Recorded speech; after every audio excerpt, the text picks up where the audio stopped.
Bienvenidos a un nuevo programa de Esto es Chile. Y como nunca estoy solo, voy a presentar a mis invitados. ¿Cómo está Mario Moya? Muy bien, Carlos, muy buenas tardes. Muy bien para este gran programa de los grandecitos de la radio. Así es, nos adelante. ¿Cómo estás, Diego? Bien, feliz de tener la oportunidad de comentar hechos históricos que vivió nuestro país a través de la radioemisora. Y don Leonardo, ¿cómo está? Muy buenas tardes a todos, un gusto, un agrado compartir este programa con ustedes. Va a ser sin duda un tema muy interesante para debatir en el día de hoy. Así es. Bueno, para hacer más o menos una introducción a lo que va a ser nuestro programa, hay que hablar qué es la radio y cómo se instaura en nuestro país. La primera radio en nuestro país fue fundada en 1922 por el Mercurio, la cual tenía un alcance de 100 kilómetros, algo muy escaso a diferencia de lo que vivimos hoy en Chile, como lo que viven las radios hoy en Chile. Y vamos a hablar de hitos importantes que fue dado a conocer por radio. Y vamos a empezar por el deporte. Nos remontamos al año 1962, al mundial, al único mundial realizado en nuestro país. Diego Jara, ¿qué nos tienes? Así es, porque fue en aquel entonces, en el año 1962, cuando dos radioemisoras solo cubrieron aquel hecho histórico en nuestro país, como fue Radio Agricultura y Radio Amplitud. El comunicador Julio Martínez fue el relator en aquellos entonces para Radio Agricultura, mientras que Mauricio Merelo y Julio Silva cubrieron el mundial que se realizó en nuestro país con ese tercer lugar histórico de nuestra selección. La radio en aquellos entonces tenían escasos recursos monetarios, pero de todas formas lograron realizar de gran manera pese a toda la precariedad que existían en esos años. La transmisión de los encuentros se realizaban a través de la línea telefónica, ocupando un bajísimo presupuesto. La lucha contra la televisión obligó a la radio a tener cambios, al ser la competencia directa para informar un hecho histórico que vivió la ciudadanía chilena. Pasamos a escuchar el audio del relato de Julio Martínez con el gol de Leonel Sánchez para el 1-0 de Chile sobre la Unión Soviética. Una falta muchísimo mayor que la que se cobró a favor de Alemania el otro día, el juez la da fuera del área de castigo. Bien, la falta fue 1 metro adentro. Va a servir Leonel Sánchez de la izquierda, lo derribó Chukeli. El propio Leonel va a servir la falta, suena el silbato, viene el disparo violentamente. ¡Gol chileno! ¡Gol chileno! Un tiro libre impresionante de Leonel Sánchez y la pelota en la red. Justicia divina, amables oyentes. Era penales, esa falta fue 1 metro adentro del área. Era penal, sirvió Leonel Sánchez el tiro libre y clavó la pelota en la red. Un gol impresionante. Chile 1, Unión Soviética 0.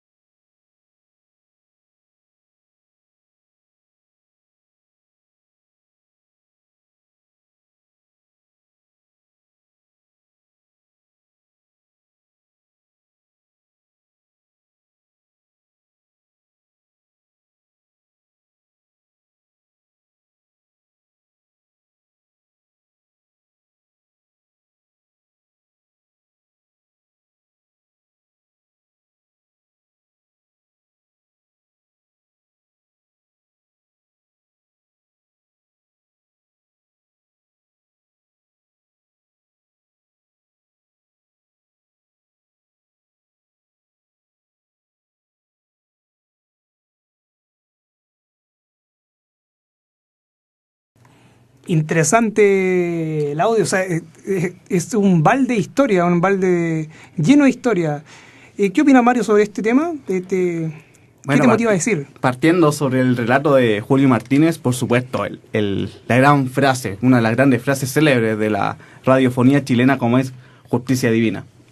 La Unión Soviética teniendo al mejor arquero del mundo, que era Lev Yashin, y un desconocido Leonel Sánchez, un jugador de Universidad de Chile, convirtiendo un gol que dio la vuelta al mundo.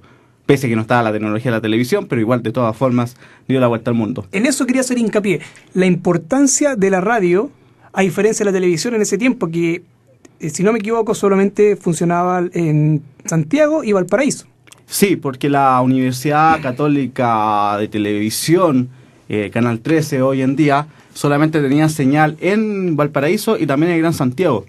La diferencia es que solamente habían 100 televisores en Santiago, un par más en Valparaíso, y la radio cumplió un papel preponderante en las transmisiones, sobre todo la del Mundial de 1962, porque llegó a todo Chile. Imagínate una transmisión desde Arica, donde se jugó uno de los grupos del Mundial. El recordado relato de Julio Martínez ahora, que acabamos de escuchar, fue en Arica y llegó a todo Chile. Esa es la importancia de la radio. Ese fue el gran hito que se marcó en ese Mundial para la radiofonía chilena. Bueno, las transmisiones deportivas radiales en Chile comenzaron en el año 1935, pero fue en el Mundial del 62 el desafío que obligó a las emisoras a mejorar la calidad de su producto para competir con el fenómeno que significó la cobertura televisiva de la cita planetaria. Como lo mencioné anteriormente, la radio competía de manera directa con la televisión para captar la sintonía de todo el pueblo chileno que estaba expectante al poder realizarse el primer mundial en nuestro país. La cual terminó con un tercer lugar que no es menos importante. Y lo otro es la importancia. Llegó a todo Chile, en cada región, en cada rincón de nuestro país, se pudo escuchar el mundial de 1962. Algo tan importante para nuestro país, llegó a cada hogar donde había una radio, donde había una antena, donde la gente, o por supuesto, escuchaban radio a pilas o a batería. Ahí estaban escuchando los relatos de Julio Martínez para la radio Agricultura, para la radio amplitud modulada, como lo decía, con Mauricio Merelo y Julio Silva, próceres del periodismo radial deportivo en Chile. ¿Estaremos preparados para un mundial? El 2030 dicen que podría haber un mundial y hay que prepararse desde ahora en Chile. Para cada evento deportivo, las radios siempre están ahí, donde las papas queman, en cada rincón del mundo está la radio y, por supuesto, lo escuchamos en todo Chile. Así es, Mario. Vamos a pasar a otro tema importante, a otro hito importante en nuestro país. Como todos sabemos, Chile es un país que tiene, bueno, antiguamente se solía decir que cada 25 años se percibía un terremoto, pero ahora nos hemos dado cuenta en este nuevo siglo que cada 3 años tenemos un acontecimiento, o un, como se le dicen, un evento, pero estos gigantes. Y Leonardo nos tiene novedades. ¿Cómo funcionaba la radio, por ejemplo, en 1960, en ese terremoto tan recordado? Bueno, las radios en el año 1960 particularmente eran radios comunitarias. Todas las grandes radios en ese tiempo se centraban en la zona centro del país.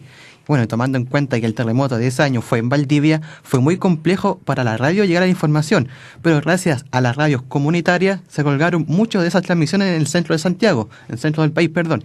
Entonces, en ese caso, la radio cumplió un rol muy importante de la transmisión de esta información de tragedia hacia el gobierno, ya que no tenían un foco directo, no tenían una información directa de lo que pasó en Valdivia en ese entonces. Y tomando en cuenta que hubo un gran tsunami, fue clave esa información de las radios comunitarias. Lo mismo pasó en el 2010, pero a diferencia de ese año, ahí el terremoto fue una zona más central. Ahí las radios pudieron informar de forma más rápida ahí la información. Y pasamos a escuchar un audio del año 2010 de Radio ADN, donde se ejemplifica lo que se vivió en esa noche. 3 de la mañana con 59 minutos, es ADN Radio Chile conectando las primeras informaciones de un movimiento telúrico en la zona central, en Santiago, según la información preliminar que entrega la Oficina Nacional de Emergencias a esta hora, cuando al menos en Santiago hay líneas colapsadas, hay problemas con las comunicaciones telefónicas, la telefonía celular prácticamente se ha hecho inútil, hay sitios de internet que prácticamente tampoco se pueden utilizar, pero la única comunicación que hemos tenido hasta ahora con la Oficina Nacional de Emergencia habla de un sismo de intensidad 6 a 7 en Santiago, en Valparaíso, hasta la zona de la Araucanía, con menores variaciones de intensidad, nos han explicado hasta ahora, mientras que ya hacia la región de los lagos se estima en 4 o 5. Son los valores preliminares que entrega la Oficina Nacional de Emergencia. Es un sismo que se produjo hace ya aproximadamente aproximadamente 20 a 25 minutos, que se sintió con mucha fuerza en la ciudad de Santiago y que también, según la información que recibíamos de nuestros corresponsales en la ciudad de Concepción, por ejemplo, había generado mucha destrucción y también el panorama era bastante incierto respecto de la información que se tenía. Bueno, como pasamos a escuchar en el audio anterior, claramente el periodista estaba un poco inquieto por la situación, ya que habían pasado aproximadamente 20 minutos desde que sucedió el terremoto en ese año. Imagínense cómo fue entonces 1960, sin información, sin nada a la mano. Entonces, por lo tanto, el gobierno de Alessandri en esos años se tuvo que colgar de la información que hubo en ese entonces en las radios comunitarias, gracias al periodista Enrique Folch, que ayudó a la distribución de esa información. ¿Le puedo hacer una pregunta al panel? Por favor. Yo soy de Talca, pero ¿cómo en Santiago vivieron el tema del terremoto en el año 2010? ¿Qué radios tuvieron la mayor cobertura en ese evento del 2010? Yo, si mal no recuerdo, estuve en ADN. ¿Ya? Pero recuerdo llamados. Pero solamente ADN, también estaba Bio, si es que no me equivoco, pero... Cooperativa también estaba. Cooperativa. ¿Son 3 radios las que informaron esa vez? Uh-huh. No, yo no sé, porque ya no o sea, me llegó la señal. Dar un número exacto no, porque yo creo que todos se quedaban en una radio. Yo por lo menos que estaba en el sur en esos años, habían radios locales transmitiendo igual de todas maneras. Radios de Linares, por ejemplo, de Cauquén estaban transmitiendo todo este acontecer. Entonces, a nivel nacional, las radios no tuvieron mayores problemas en ese tiempo. Yo recuerdo una anécdota, o sea, no sé si se llama anécdota, pero sí, negativa. Recuerdo que al estar escuchando la radio, iban nombrando minuto a minuto cómo aumentaba el número de desaparecidos y de muertos. Eso es lo que más me quedó de esa transmisión en la radio. Porque la luz no llegó, no recuerdo en cuántas horas, y la radio fue un factor importante si hablamos de información. Bueno, perdóname Mario, yo también quiero contar en esos tiempos en la comuna de Quilicura, que ya estaba viviendo junto a mi familia y nos tocó pasar el terremoto del 2010 ahí. Tuvimos alrededor de 2 semanas, 1 semana y media que estuvimos sin luz, y la radio fue fundamental para estar pendiente de lo que estaba viviendo la gente del sur, que fue la más afectada al ser el epicentro en eso entonces, y la radio sirvió de gran manera para estar informado cómo se encontraban seguramente las ciudades más afectadas a lo largo de nuestro país, y también sirve para, como lo mencionaban en aquellos entonces ustedes, el tema de los tsunamis, que fueron las radios del sur quienes tomaron y entregaron esa información pensando en que el gobierno había descartado totalmente una posibilidad de que el tsunami se apoderara de toda la zona costera. De las ciudades. Y gracias a eso yo creo que Constitución y en Talcahuano, zonas que el tsunami arrasó con esas ciudades, gente se salvó gracias a la radio, porque en el gobierno central se daba por hecho que no pasó nada en esa zona. Y sin embargo, gracias a la radio, seguramente mucha gente pudo evacuar las zonas costeras, a pesar que el gobierno en ese entonces decía que no ocurrió nada. Recuerdo Radio Paloma, la radio de Talca, que informó después de 15 minutos ocurrió el terremoto, con sus señales a base de petróleo, esa fue la verdad, muy artesanalmente, pero logró comunicar lo que estaba pasando en Constitución, en Talca, porque en Talca fue la destrucción tremenda, se cayó todo el centro de Talca, y también me tocó vivir el tema de lo que decía el gobierno central. El gobierno central decía, no va a haber tsunami, y allá teníamos claro que había pasado una ola de 5 metros gracias a la radio, porque estaban los corresponsales en Constitución, después que pasó la segunda ola, y Michelle Bachelet escuchamos a las 4:35 de la mañana que no había tsunami. Y quedamos todos perplejos porque una radio comunal como Paloma tenía la información precisa, clara. Bueno, Radio Paloma finalmente fue galardonada, ganó múltiples premios, los comunicadores, me acuerdo, Juan Pablo Benito, Miguel Ángel Avendaño, estuvieron ahí donde las papas queman, y ahí vivimos esa situación del terremoto, pero ahí estuvo la Radio Paloma, que como dice su lema, no corre, vuela, y me permite este homenaje para Radio Paloma porque fue fundamental en el terremoto del año 2010. Bonitas palabras de don Mario Moya, ¿eh?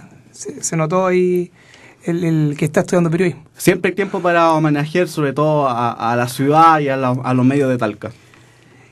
Y te voy a invitar a que analicemos otro hecho importante y lo vas más encima a dar la pincelada tú, como lo fue el golpe de Estado en nuestro país, donde la radio cumplió una labor totalmente una labor importantísima, como lo fue, ya lo dije, el golpe de Estado en 1973. Sí, porque se vivió este golpe de Estado en el año 1973, el 11 de septiembre de 1973, y la radio cumplió siempre el papel preponderante, el papel principal en los grandes hechos de nuestro país. ¿Cómo lo fue este?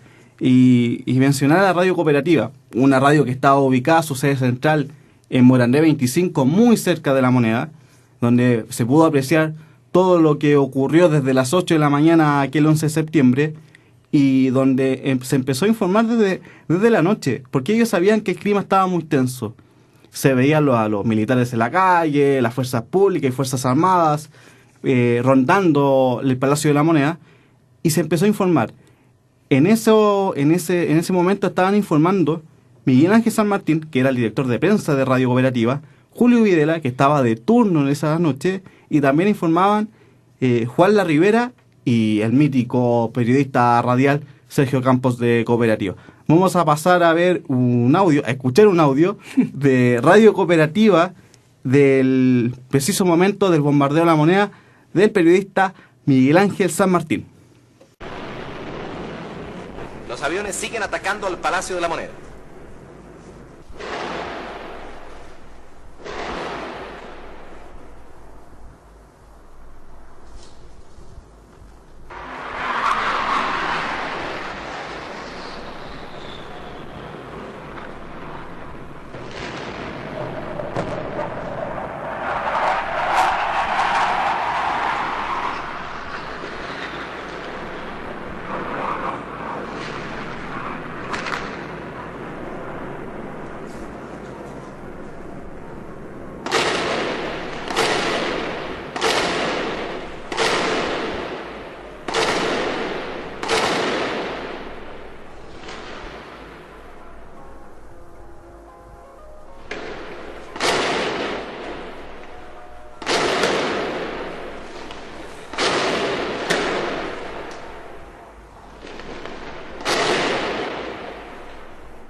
De que muchas radios tuvieron que cerrarla, tuvieron que operar por AM, también el radio de los exiliados, que era desde Moscú, que se transmitía por radio AM a las 12 y media de la noche, y que mucha gente lo escuchaba. Estaba pendiente el horario era para evitar la censura, ¿verdad? Es que de todas formas se colgaban de antenas que podían llegar a las zonas más recónditas de Chile. O sea, por ejemplo, podía llegar al sur de Chile, podía llegar al norte, y después eso se pasaba a los cassettes para que la gente lo escuchara en Santiago, porque en Santiago no se iba a escuchar. Y así se escuchó la radio Moscú. Estuvo la familia de Allende transmitiendo desde allá, y que también cumplió un momento muy importante para la radiofonía en un sector político, como fue la izquierda, para el sector que estaba del gobierno militar. Por supuesto, estaban todos los medios controlados por ellos. Ellos querían escuchar la verdad que ellos tenían, y la radio fue el que cumplió ese rol más importante para la época y para este evento que sucedió en 1973. Así es, un balde de historia junto a Mario Moya, pero ahí uno puede apreciar la importancia del medio de comunicación como es la radio para esos años, también como lo dijo Diego para 1962 en el Mundial y para el terremoto de 1960, haciendo un contraste con lo que fue el terremoto del 2010. Se nos acaba el tiempo, todo tiene su final, y el capítulo de hoy ya se está terminando. Mario, ¿algunas palabras antes de despedir el programa? Muy interesante el programa, ver los grandes hitos de la radio, estos 3 hitos bastante importantes. Se nos quedaron muchos, pero la verdad, ya habrá tiempo esto ameritaba discutir y hablar con nuestro panel. Diego Jara. Agradecer la oportunidad y cómo influye la radio en los hechos importantes, en los hitos importantes que tuvo nuestro país. Don Leonardo. Un gusto haber compartido con ustedes este programa. Fue muy enriquecedor haber conocido parte de nuestra historia, porque la radio a la larga representa la historia de nuestro país como eje de la comunicación. Gracias a ustedes por esta oportunidad y será hasta la próxima. Gracias, muchachos, por aceptar la invitación y gracias a los radio oyentes por seguirnos día a día. Nos escuchamos en el próximo episodio. Chau, chau.